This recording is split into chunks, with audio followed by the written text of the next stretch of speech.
Écoutez, ce que je vois, moi, c'est que depuis des années, depuis les Menguettes en 1981, on a à chaque fois des crises, des émeutes qui sont de plus en plus violentes. Oui. Et celles-ci, elles ont été un paroxysme avec des policiers qui ont été lynchés, attaqués, des commissariats incendiés, plus de 700 policiers blessés et qui ont fait preuve de beaucoup de courage sur ces émeutes. Qu'est-ce qu'il y a aujourd'hui? On va créer... Il y a des engagements pour mieux encadrer ces jeunes avec l'armée. Pourquoi pas? Il faut se servir de la justice, des policiers, pour essayer de sortir les jeunes de la délinquance au départ. Ce qui manque souvent, puisqu'on arrive, on les laisse tomber dans cette délinquance, dans ces quartiers.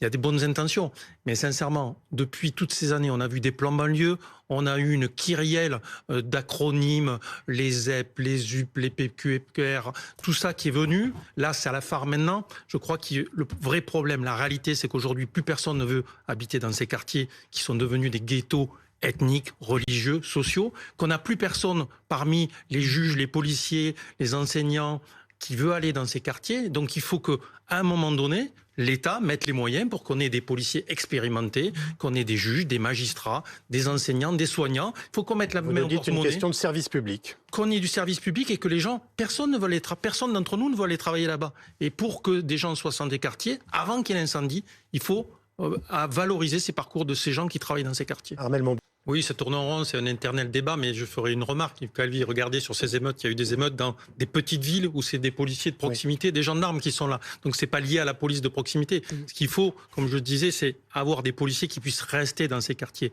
qui les connaissent, qui puissent travailler sur le long terme. Il faut favoriser cela et il faut donner les moyens. Aujourd'hui, vous avez le journal du Monde qui disait 2,7 millions de dossiers en attente. C'est-à-dire, c'est pas des dossiers, c'est des enquêtes qui sont en attente. Derrière, il y a des victimes qui n'ont pas de réponse. Derrière, il y a des enquêteurs qui sont en souffrance parce qu'ils ont 200 enquêtes en portefeuille. Et derrière, vous avez des délinquants qu'on ne va pas chercher parce qu'on n'a pas les moyens. Donc, il faut donner les moyens au quotidien à ces gens-là pour éviter ces incendies. Alors, première infraction, première sanction.